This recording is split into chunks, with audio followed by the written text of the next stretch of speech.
Hello everyone, welcome to Homeschool.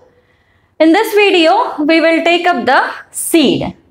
We have already seen that the ovary will develop into the fruit and the ovule which is present inside the ovary will develop into the seed. So, the seed, the definition of the seed goes something like this. The ovule after the fertilization and maturation, so that will develop into a seed. That is, ovule after the fertilization and maturation will develop into a seed. Okay. So now, what is seed made up of, or what are the parts of the seed? A seed is mainly made up of two parts, or it has got two important parts. The first one is the seed coat. Second one is the embryo.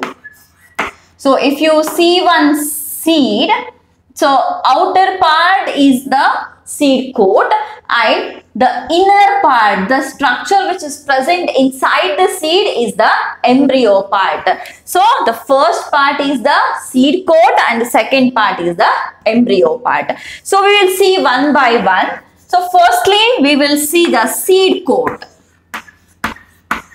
Seed coat is usually of two layers.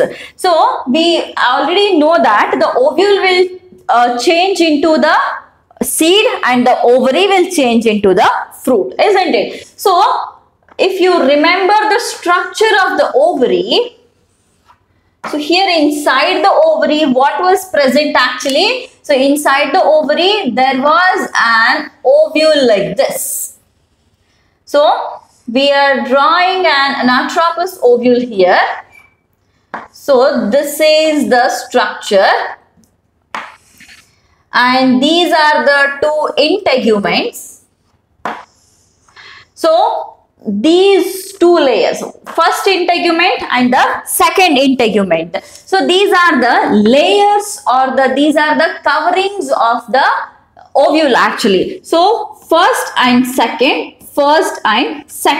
So these two integuments, fine, these two integuments will change into two layers of the seed coat. So this whole structure is the ovule and this whole structure itself is developing into a seed. And among this all structures, these two integuments of the ovule are changing into two layers of the seed coat. So the seed coat, it is usually, or it is made up of, or it is formed by two layers or two integuments. So seed coat formed by two integuments.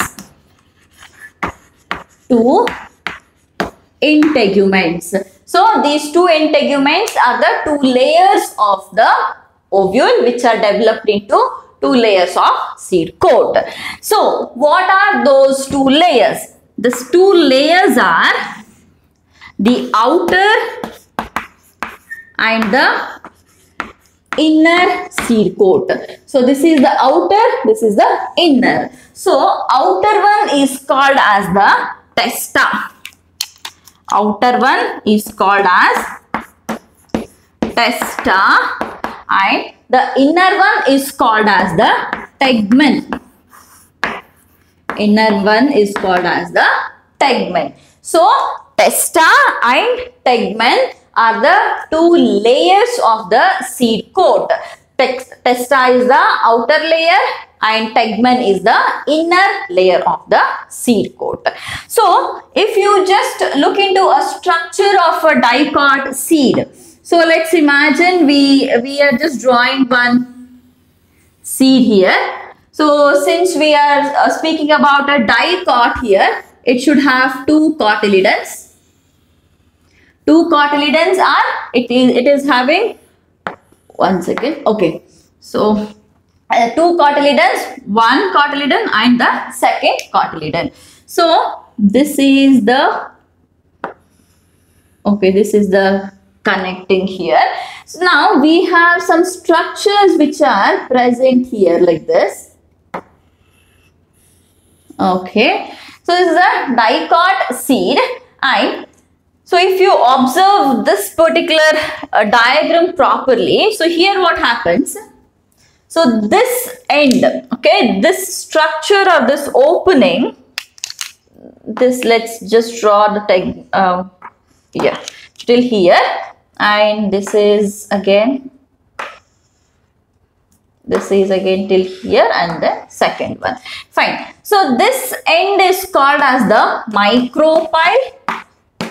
This is called as micropyle, and this connecting here, this connectivity which is actually or this attachment which is actually extending into the funicle. So this is the funicle, and this funicle is attaching to the ovule, and that attachment's place is called as the hilum.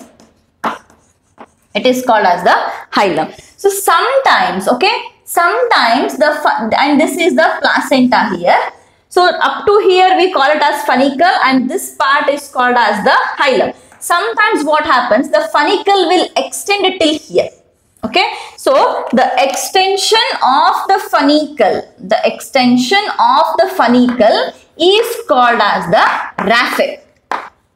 Extension of the funicle is called as the raphe, and this part is the embryo sac. This part is the embryo sac, and these two layers are they are integuments. Okay, those are two integuments. So we have seen that those two integuments have turned into two layers of the seed coat. So speaking about the other parts now. So here we have two cotyledons, and this is the joint of the two cotyledons. So these structures, that is the hilum, the raphe, funicle and the micropyle. So these can be seen on this particular central axis. So the bottom part here, okay, so if you just take a chana, okay, the chana seed, if you take chana and if you hold it upside down, if you're holding it like this way, okay, if you're holding it this way, then usually first we will see the micropyle. So after the micropyle we will see the hilum and then the raphe. And if you're holding it, if you're drawing it in this way or holding it in this way, then this is the micropyle here. Okay, so this is the first, it is micropyle. So after the micropyle we have a small scar here. There is a small scar-like structure, and that scar is called as the hilum. That scar is called as a hilum. So what is a hilum? Hilum is a scar on the seed coat through which the developing seeds usually will be attached to the fruits. So seeds in their development stage or during their development, the seeds have to be attached to the fruits, and how exactly they are being attached or why they should attach, they should be attached to get the nourishment. So for the attachment of the seed to the fruit, the hilum will usually help. So that particular, the hilum is like a scar there. If you take and see a dicot seed properly, you can see a small scar, and that scar is the place where actually the seed was attached to the fruit during their development period. Fine. So hilum is a scar on the seed coat through which the developing seeds were attached to the fruits. After the hilum, we have one more dot here, which is called as raphe. Raphe. What is raphe? The raphe is the extended funicle. Okay. So micropyle, first we will see the micropyle. Above the micropyle we have hilum. Above the hilum we have raphe. And if you just keep this structure ulta, okay, if you just draw it like upside down like this, then we see the raphe first. Above the raphe we have hilum. Above the hilum we have the micropyle. Okay, so this is about the seed coat. So next, moving on to the embryo part. So as I said, seed has got two parts. The first part is the seed coat and the second part is the embryo part. So seed coat is what we have just now seen. So we will move on to the embryo now.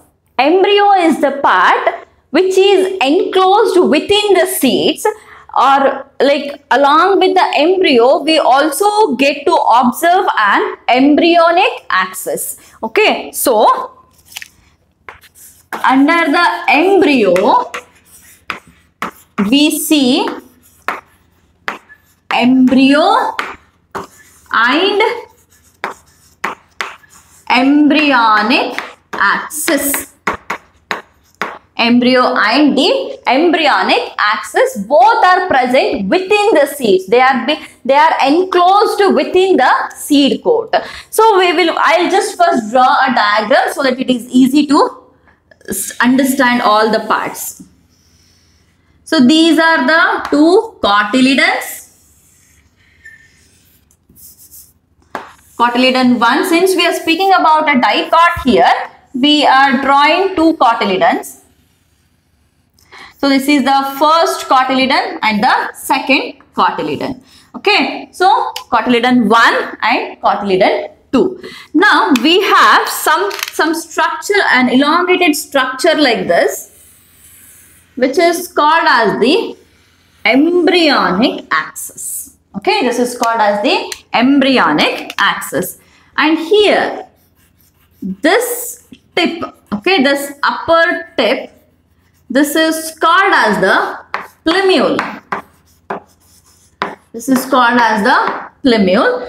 And this lower tip, this is called as the radicle.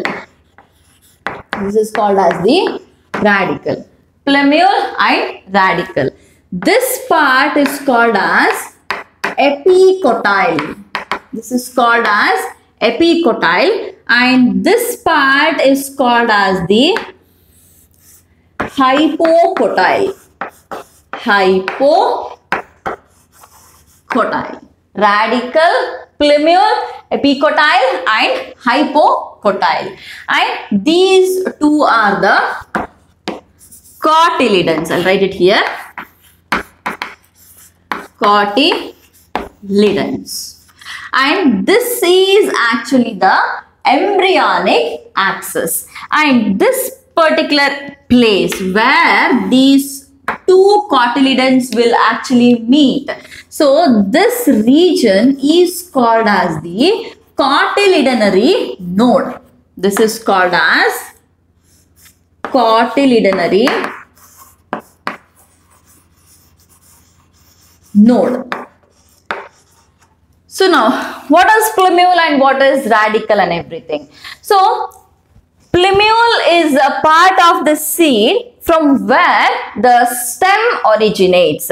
So if you take a seed and sow it in the soil, then from the plumule region, the shoot will originate or the stem originate, and from the radical part, the roots will originate.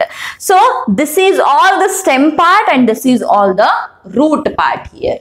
Then cotyledonary node is the point which is actually holding both the cotyledons together. So since we are speaking about the dicots, so there should be some connectivity or connecting link which is actually connecting both the cotyledons, and that is the cotyledonary node.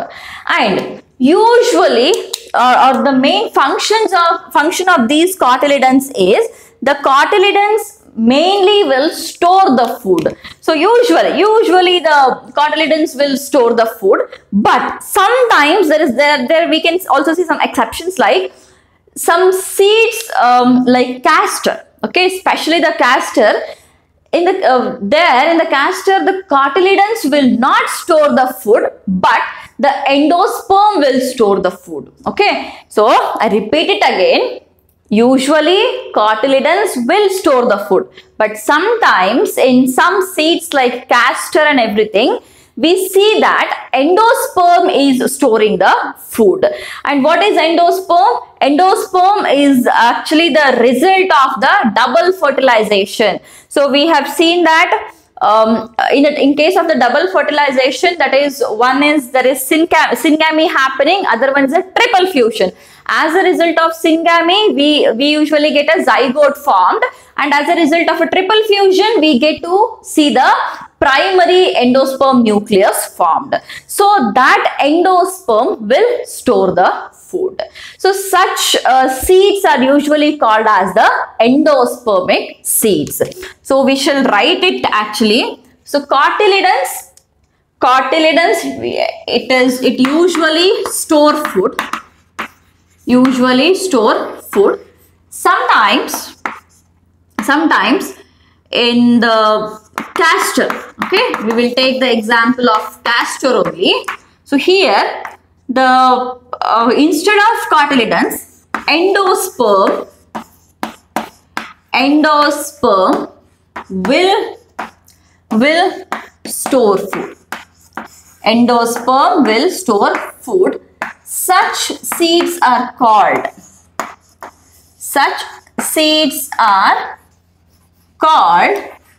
endospermic seeds. They are called endospermic seeds. Right. So embryo mainly it has got the plumule radicle and the embryonic axis, as well as the cotyledons. So epicotyle and hypocotyle we will see when exactly we are supposed to see the diagrams and all, we will study it there. So cotyledons majorly they are meant to store the food, but sometimes instead of cotyledons, endosperm will store the food, and such seeds are called as the endospermic seeds, and usually they are seen in the monocots. Fine. So we will see how exactly the seed or the structure of the seed looks like. We will take the example of the monocot seed only. Monocot seeds, as I said, are usually endospermic seeds, but there are some exceptions for the monocots, like in case of the orchids. In case of orchids, we don't see the seeds as endospermic seeds. So monocot seed. So usually they are endospermic seeds. Only exception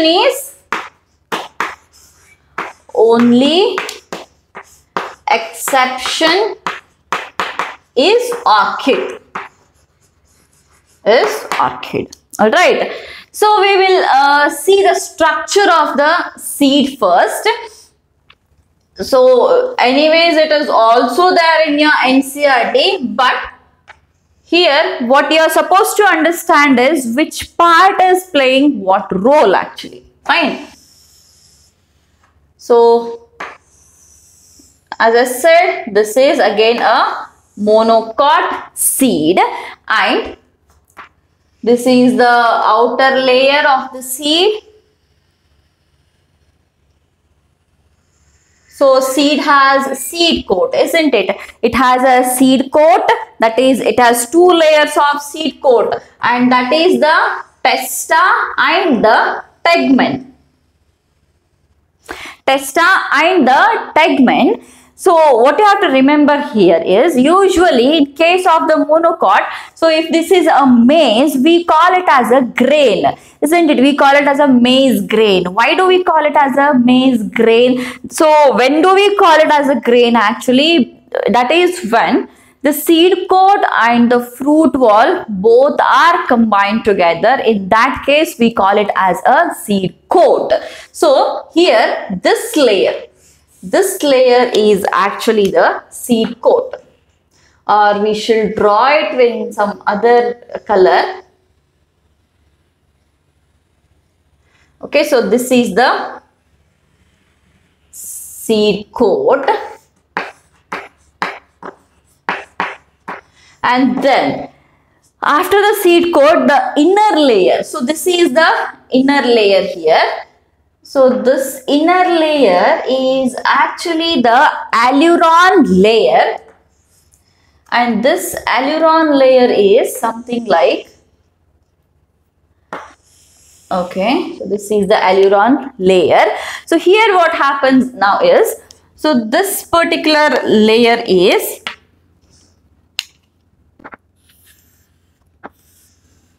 okay, so aileron is actually a protein.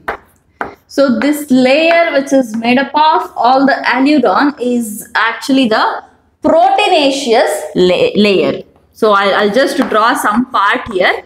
Remaining all you'll have to draw. This is the aileron layer.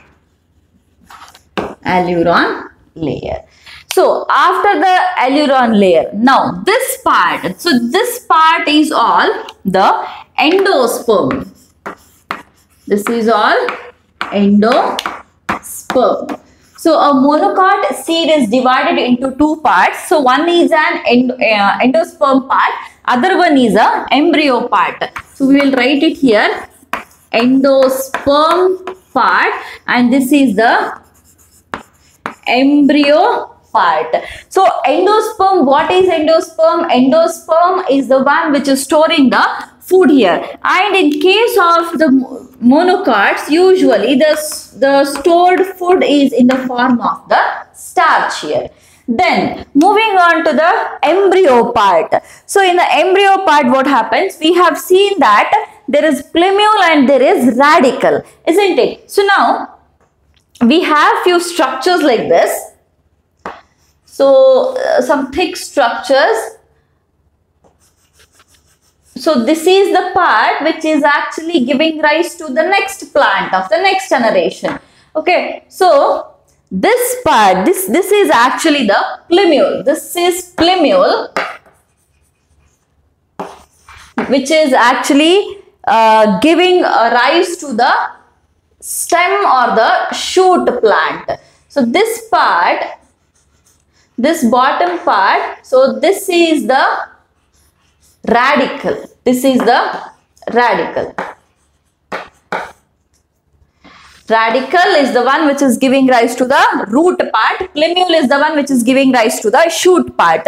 Both the plumule and radicle are actually covered by some scaly structures. So if you observe this properly, this is the plumule which is observed, which is actually covered by these scaly structures, and the covering for the plumule, okay, the covering for the plumule is actually called as the coleoptile. This is the coleoptile, and like it has been covered by the coleoptile, the radicle is also been covered by the scale here if you observe, and this scale which is protecting the radicle is actually called as the coleorhiza. Coleorhiza.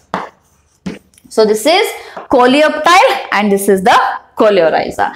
So this is the part which is actually the, as we say, that is the embryonic axis part. So whereas other parts are those are the endosperm parts. So aileron layer, as I said, it is the outer layer which stores the protein or the protein aileron, hence we call it as the proteinaceous layer. And then one more part which is very, very important here is this particular whole structure which is called as the scutellum. Which is called as scutellum. Scutellum is a very thin papery cotyledon. Okay, scutellum is a thin papery cotyledon, and you have to remember one thing here. We are only speaking about single scutellum. That is because we have only one single cotyledon. That is why we call it as a monocot here, isn't it? So a single thin scutellum, which is very thin papery cotyledon is present, and then the seed coat which is, in case of the grain, as I said, this is a monocot. We usually call it as a, if you take this as an example of maize, then we call it as a maize grain. That is because it is seed coat plus fruit wall that is the pericarp. Okay, seed coat plus pericarp, hence we call it as a grain. Fine, maize grain. Then aileron layer, and then the coleoptile, which is a protection scale for the plumule, and coleorhiza, which is a protection scale for the radicle. Okay, so these are the parts of a monocot seed. So altogether we have seen the seed and two important parts of the seed, that is the seed coat as well as the embryo. The seed coat, it mainly has two layers, that is testa and the tegmen. And you also have to remember where is micropyle, where is hilum, what is raphe, and where exactly that is present. Fine. Then moving on to the second part of the seed, that is the embryo. We have plumule, radicle, epicotyle, hypocotyle, and then the two cotyledons as well as the cotyledonary node here. And you have to remember that if the cotyledons are storing the food, then we call it as a normal seed. If the cotyledons are not storing the food and if the endosperm is storing the food, then we call it as a endospermic seed. Then for just an example, as per your syllabus, we have the monocot seed, and this is the structure and the parts of the monocot seed. So this completes the seed. So in the next video, we will come up with the remaining parts of the chapter. Okay. So till then, keep watching the videos as well as share the videos with your friends.